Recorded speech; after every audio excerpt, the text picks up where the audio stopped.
What's the difference between the cold can and the do-it-yourself chest freezer in terms of how you feel in the water right now? Money. I feel like I have more money. How difficult from a scale of 1 to 10 is it to build the chest freezer compared to the garbage can? It is not that difficult to do. I think just about anybody can do this. I think just about anybody can build this, and it'll save you a lot of money. Nice. Cool.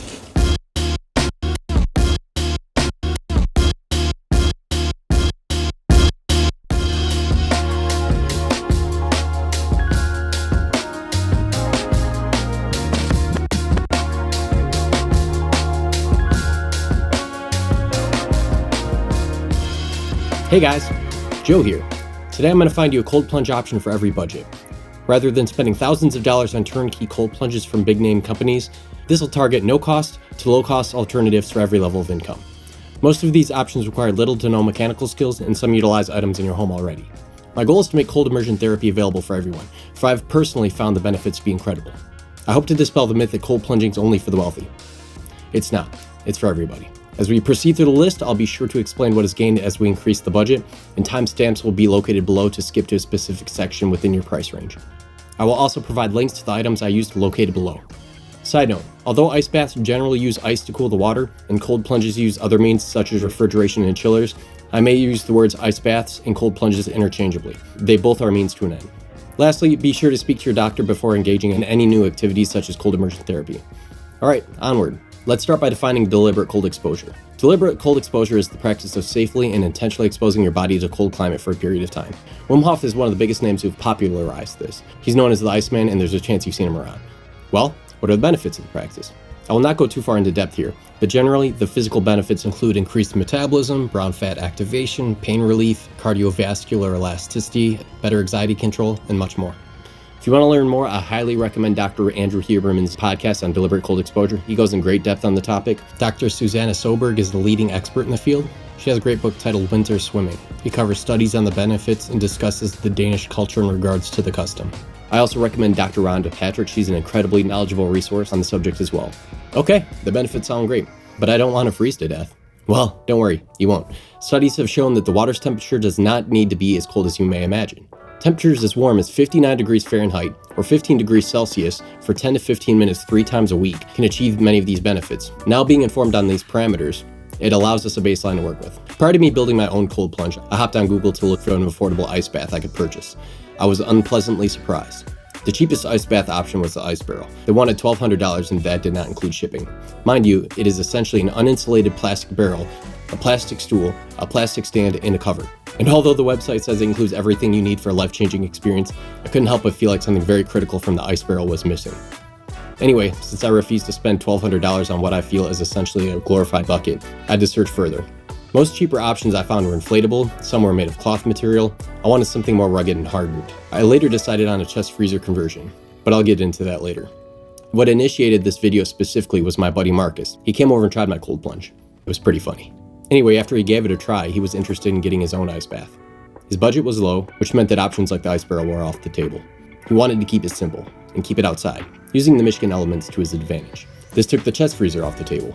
With these new parameters in place, it got me to thinking, what can we get for Marcus? Can we find an ice bath option for every budget and circumstance? To do so, let's define the parameters of what makes something an ice bath.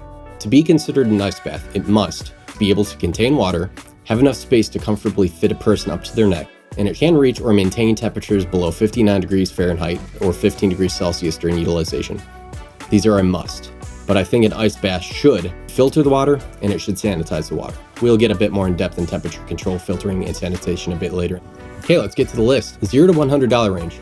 If you're new to cold plunges, I would recommend you start here. Contrary to what some cold immersion companies will want you to think, you do not need to spend money on a cold plunge or an ice bath. Supposing you have a bathtub or shower, you have everything you need to do a cold plunge at home. To utilize a bathtub, simply fill it up using water from your cold faucet only. That is it. You may not need to do anything to the water. I know it may seem obvious, but as stated before, you can still reap the benefits of temperatures as high as 59 degrees Fahrenheit, 15 degrees Celsius. Of course, this is assuming that you get cold enough water out of your cold faucet, but you should. The average temperature out of your cold faucet is about 60 degrees Fahrenheit or 15.5 degrees Celsius. We will use 56.5 degrees Fahrenheit or 13.6 degrees Celsius as a baseline or reference, since that is the temperature that comes out of my faucet. Obviously this varies geographically, but it makes reaching the necessary range very attainable. If you feel the temperature is not as cool as you like, or you're borderline with that 59 degrees, you can easily add ice. There are a few options here. Some small, some large. For example, even adding a small amount of ice from your ice tray has an effect on the water's temperature. Obviously, the more ice you have, the more of an effect it'll have. But for reference, it took about 28 pounds of ice we purchased to bring the temperature to 45 degrees Fahrenheit or 7.2 degrees Celsius. But another great option, rather than running to the store to purchase a bunch of ice every other day, you can make large blocks of ice out of ice molds. For $44, I purchased 2 packs of silicone molds designed to store soup. Each set came with 4 trays. Each tray came with 2 blocks. So for $44, I get 16 blocks of ice total. These 16 blocks brought the temperature down to 52 degrees Fahrenheit or 11.1 degrees Celsius. What makes this a great option is not only the price, but it only took about 3 minutes for me to refill all 16 and put it back in the freezer. These are silicone, so it's easy to get the ice out, and the lid makes stacking very easy and possible. They do not take up a lot of space, so you can buy and reuse as many sets as you can fit in your freezer. I could have easily fit another 2 sets. 32 blocks could have potentially brought the temperature down to the 40s, and it would have only cost me $88. Some people have had success using plastic containers like Tupperware, but repeated freezing may cause them to become brittle and break. The silicone won't do this. So if you don't mind refilling the trays, these are a fantastic option to save you a ton of money. One last option could be an ice maker. These start at about $40 and they can go pretty high. If you decide to go this route, there are 2 values you want to look at when going forward. How many pounds it can make in 24 hours and the storage capacity. Although it may sound great that it can produce 26 pounds of ice in 24 hours, if the capacity is only 1.5 pounds, it will stop at that 1.5 pounds. It will only continue to produce ice when the ice has been cleared from the storage. You can purchase bags to store your ice, so if you have the freezer space and time, you can make this work. But I think it's a lot more effort than it's worth for the price. If you want to go the ice maker route, I recommend you spend a little bit more money. It'll be worth it. I'll discuss later on the ice maker I decided to go with. I priced this range $0 to $100 due to the cost of water out of your spigot, the ice molds, bags of ice purchased, etc. If you have a well water system like myself, then the water's free. If you purchase bags of ice like us, 28 pounds cost about $5. As stated before, you can purchase molds and use the ice blocks for about $44. Now, you most certainly can do a cold shower. However, I don't really like it. For whatever reason, I'm not a fan. I've tried it quite a few times. I just don't find it as relaxing as filling up the bathtub and submersing myself. Also, it's harder to get measurable and more consistent results with something that has so many variables, but it's certainly an option. Now, some honorable mentions in this price range. I read some people use some frozen water bottles. I tried this technique. I took 18 frozen water bottles and put it in the bathtub. It took about 15 minutes to bring the temperature down only 3 degrees Fahrenheit. And I feel it's not very efficient. When the ice melts, there becomes a water barrier inside of the bottle, and then it has to go through a layer of plastic to cool the outside bathtub water. During this process, you're fighting time as the water in your bathtub wants to equalize in the environment around it, aka it wants to warm up as you're trying to cool it down. I also tried ice packs and they were even less effective. They only brought the temperature down about 1.5 degrees Fahrenheit after 15 minutes. Anything that has ice inside of a container is going to have this issue. They just take too long, and I think they're a little bit inefficient. Bottles of water and ice packs are better at keeping things cool rather than making things cool. If you have luck with them, great, but I think the route where the ice is touching the water directly is going to be the most efficient. For the $0 to $100 range, I think the ice molds are the absolute winner just using your bathtub. On to the $100 to $200 range. For this price range, I think the absolute best outdoor option would be a stock tank. Stock tanks are used for livestock drinking water. Cows, horses, and large animals, they drink from these troughs. They're designed to store water and they're designed to be in the elements. Perfect. Rubbermaid has a stock tank you can purchase that's 100-gallon capacity. I found one at Tractor Supply Co. for a little over $100. What is great about them is they come with a drain valve, which makes changing the water super easy. If you have no issue draining the tank where it remains, you have no need to modify it. Unlike the bathtub, unless you filter the water or find a way to sanitize, you'll have to change water every few days to prevent it from debris and microorganisms. Again, I'll get further into this a bit later. If you plan to store a tank in a location similar to a garage, then you're going to need to route the water to drain elsewhere. To remedy this, I bought 2 reducers so that I could attach a spigot for a hose.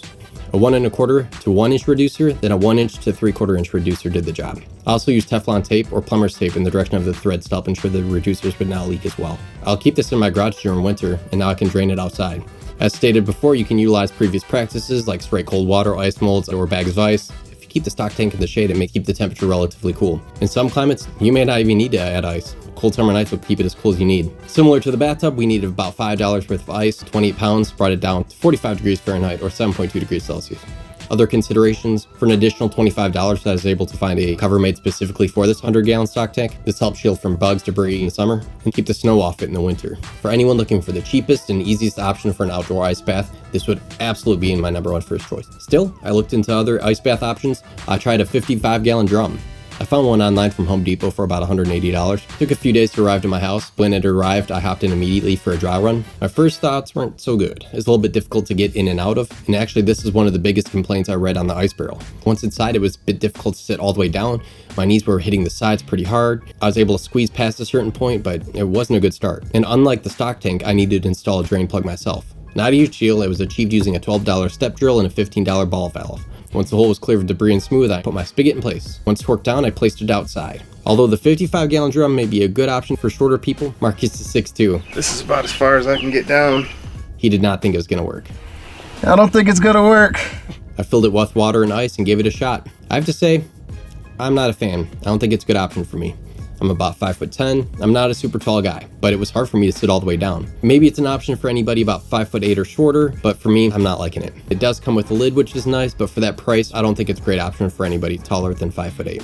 Both Marcus and I think the stock tank is the absolute best outdoor option for this price range. It's cheaper, it's more roomy, it comes with the ability to drain, you can modify it easily with the hose. Even if you include the purchase of the cover, it's still cheaper than the 55-gallon drum. So, for the $100 to $200 price range, outdoor option, winner is the 100-gallon stock tank from Rubbermaid. Well guys, that does it for part 1. I'd hope to make this an all-inclusive video, but with such a huge project, the second half is taking substantially longer than I originally planned, so I did have to split it into 2. I assure you, I'll have part 2 done as soon as possible. I'll post it right here when it's completed. Part 2 will cover a little higher budget, specifically $200 and up, and it may include a little bit more technical know-how, as well as some experimental options. But I feel confident that every option is achievable by everybody. If you found this video helpful at all, please leave a like. If you're interested in similar content, consider subscribing and hitting the notification bell. If you know someone who can benefit from this video, please share it with them. It's a great way to get someone introduced into the practice. Be sure to comment below if I missed something or if you have a question on the topic. I try my best to respond to all interactions. If you're a cold plunger like myself and there's methods that work for you, please share your knowledge down below. Alright, thanks again guys, and I'll see you in part 2.